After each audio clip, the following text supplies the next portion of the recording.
इसलिए संत महात्मा बता रहे जन्म देने वाली माँ को खुश रखो, जिसने तुम्हें जन्म दिया है उस माँ को तुम खुश रखो, तो ये जो नवरात्रि की जो माता है वो अपने आप खुश हो जाएगी। क्योंकि जिस माँ ने आपको 9 महीने आपके उसके पेट में उसको तुमने को पाला, अरे वो जीने में सोई और तुमको सूखे में सुलाया, उसने सूखी रोटी खाई और तुझे तेल घी लगा के रोटी खिलाई, तुझे जो सब्जी वो बनाती है वो तेल के ऊपर वाली सब्जी तुझे खिलाई और नीचे वाली सब्जी उसने माँ ने खाई।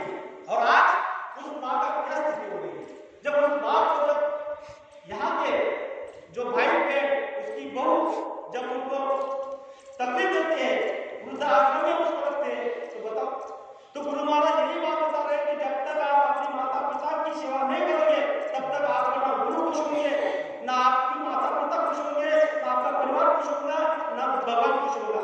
तो हम आपको आज इस दिन में ये लेकर जाना है, आज दसवें का दिन है, आज से आपके अंदर में जो काम है, क्रोध है, लोभ है, मोह है, अहंकार है, उसको गुरु के चरण में रखना है। जब तक हम ये आपको गुरु के चरण में नहीं रखेंगे तब तक हमारा कल्याण नहीं होगा। गुरु महाराज ने कहा जो यहाँ पर बुराई चल रही है, बुराई पर अच्छाई का विजय, अधर्म पर धर्म का विजय, अन्याय पर न्याय का विजय, व्यभिचार पर सदाचार का विजय, पाप पर पुण्य का विजय। और आज इस कलयुग में सच्ची बात देखा जाए अधर्म कौन सा बढ़ गया है, जो लोग मांस खाते हैं उस मांस को छोड़ना, वो अधर्म को छोड़ना और शाकाहार को अपनाना। जब तक आप शाकाहार को नहीं अपनाएंगे तब तक आपकी जीवात्मा की संभाल नहीं होगी। इसलिए बाबा जगबंधु जी महाराज ने बुलंद आवाज में पूरे मानव जाति को यह संदेशा दिया है। बाबा जगबंधु जी महाराज का कहना शाकाहार है, क्योंकि शाकाहार स्वर्ग का द्वार, मांसाहार नरक का द्वार। तो हम आपको इस बात को गुरु महाराज ने बताया कि आप आदेश का पालन करो। हम सभी को गुरु महाराज ने बताया कि आप गाँव जाओ, झोपड़ियों में जाओ और सब बता दो। तो 3 राम का कोई आपको बताया, चौथा राम का है, चौथा राम है सभी रामों का, सभी धर्मों का, जिसने सृष्टि निर्माण की, उसकी आवाज से ये सब सृष्टि निर्माण हुई है, सब मंडल निर्माण हुए हैं, वो प्रभु, वो अनामी महाप्रभु, वो यहाँ पर चौथा राम। तो गुरु महाराज इस बात को जिक्र कर रहे हैं। तो यहाँ का जो मानव धारण करके रावण आया था, उसको यहाँ के मानव तन धारण किया हुआ राम ने मार दिया।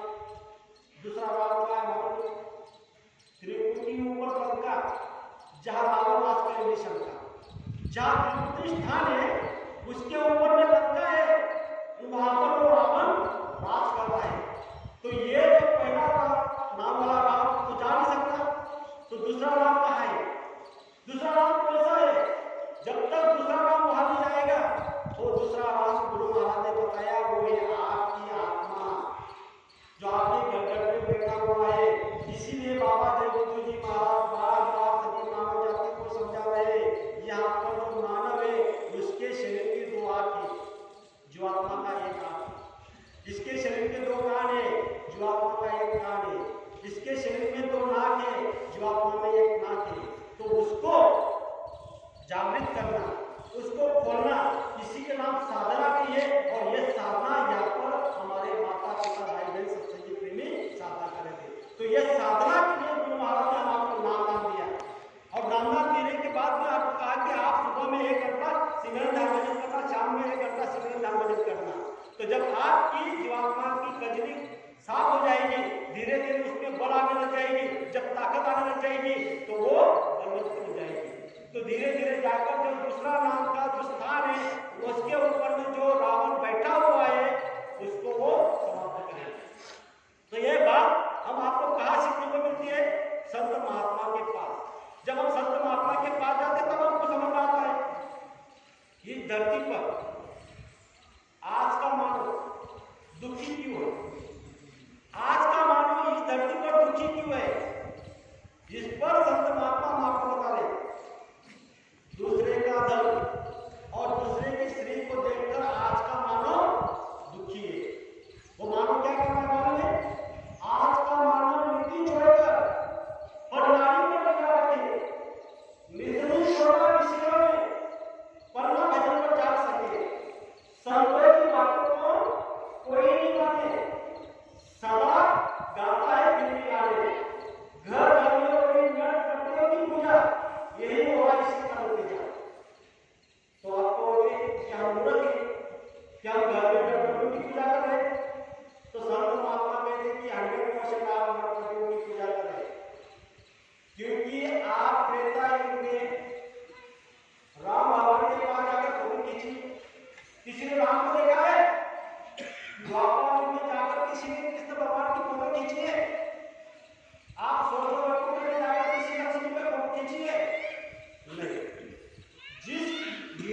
हीरोइन ने नट नटी ने यहाँ पर फिल्म बनाई, पात्र बनाया, उसने वो रूप तैयार कर दिया नकल का, वो राम बन गया, वो कृष्ण बन गया, वो लक्ष्मी बन गई।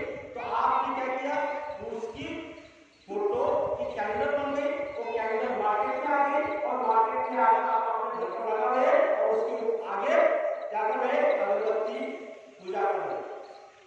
थोड़ा विचार करो, जिसने पाप किया उधर मार खा रहा है, उधर बेकार डांस कर रहा है, घर खाना कर रहा है, आपको कुछ देगा? इस पर हम बात कहते हैं कि अगर आप राम को मानते हैं तो आप क्या करना, आपके घर के दीवार पर राम नाम लिख देना, उस नाम की पूजा करना, तो कुछ मिलेगा। क्यों? क्योंकि लंका में सिर्फ विभीषण की कुटिया बची थी। जब हनुमान ने आग लगाई तो विभीषण की कुटिया क्यों बची? क्योंकि विभीषण की कुटिया पर राम नाम लिखा हुआ था। तो इसीलिए आप अगर राम को मानते हो तो आपको भी पता नहीं हम कैसे राम को मानते हैं। हम 10 राजा के बेटे को राम को मानते हैं, गड़बड़ के राम को मानते हैं, तो जो सगल पसंद है उसको मानते हैं, कहीं जो ऊपर वाला है उसको मानते हैं। ये भी हमको पता नहीं। इसीलिए जो होगा जिस धरती पर जिस राम की यहाँ पर आस पाओ होगी वो राम नाम लिख देना और उसकी पूजा करना। और कृष्ण नाम को अगर आप मानते हो तो कृष्ण नाम लिख देना, लक्ष्मी नाम लिख देना, हनुमान नाम लिख देना।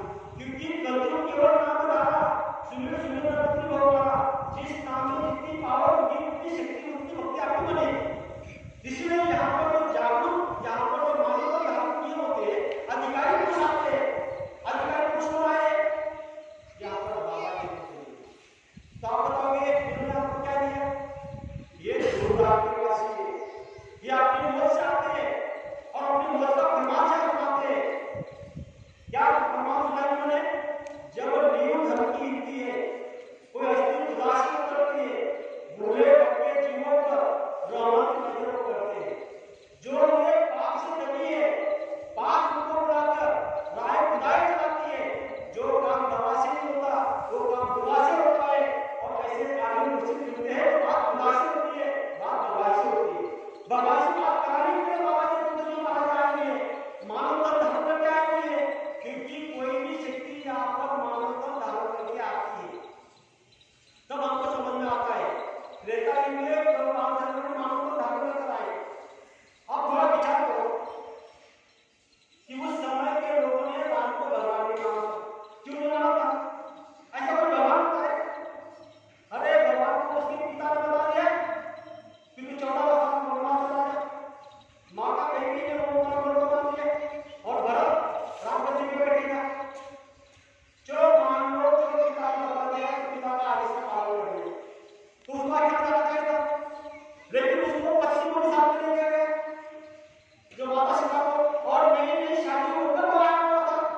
रात में शादी करा के वो आया और सुबह में उसको बोलना चाहता था। अब इतना ही नहीं, बात में क्या हुआ, उसके बैठ गया, मैं आपके साथ में आता हूँ लक्ष्मण। अब थोड़ा विचार करो, राम लक्ष्मण सीता जाने लग गए, जब जा रहे तो इधर राजा दशरथ राम करते करते मर गए। उस समय में लोगों ने क्या सोचा, अरे ये भगवान है, अगर ये भगवान होते तो इसके पिता की इसकी रक्षा नहीं की, अगर भगवान होते तो उसका पिता की रक्षा कर लेता। चलो ठीक है, उसका समय हो गया था, चला गया, उसको श्राप मिला था श्राप मार के पिता का, चलो वो श्राप से राजा दशरथ मर गया। इस बात को लोगों ने मान लिया। फिर आगे वो वनवास में चले गए। जैसे वनवास में चले गए, वनवास में जा रहे तो क्या हुआ बीच में? उस भगवान की पूजा हुई, रावण आ गया, माता सीता को उठा कर लेकर गया।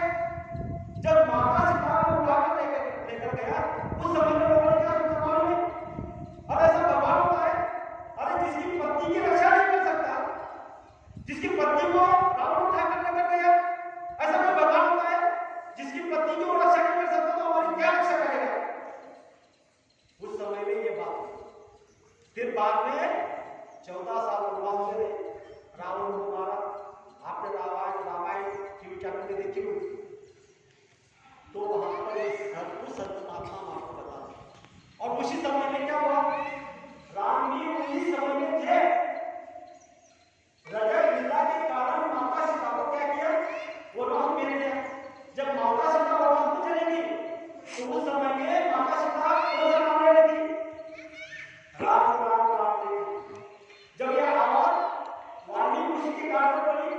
कि यहाँ पर राम नाम में आवाज तो आ गई, तो वहां पर वाल्मीकि ऋषि आए। उसी समय में त्रेता युग में प्रभुपाद जी का मानव कर्म थे।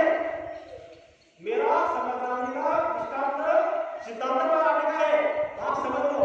तो उस समय में वाल्मीकि ऋषि आए, तो उसने माता सीता को कहा कि मेरे बेटा तू कौन है? तो माता सीता कहने लगी मैं जनक राजा की पुत्री श्री राम की पत्नी सीता। बोले बेटा तू क्या कर रही है? बोले वह राम राम राम कर रही। बोले इस समय में तुझे राम नाम का 21,000 बार ये दिन में याद करना पड़ेगा, तब तुझे ये यहाँ का फायदा होगा, ये फल करेगा। तो बोले कि स्वामी उसने कहा कि महात्मा जी क्या करना पड़ेगा?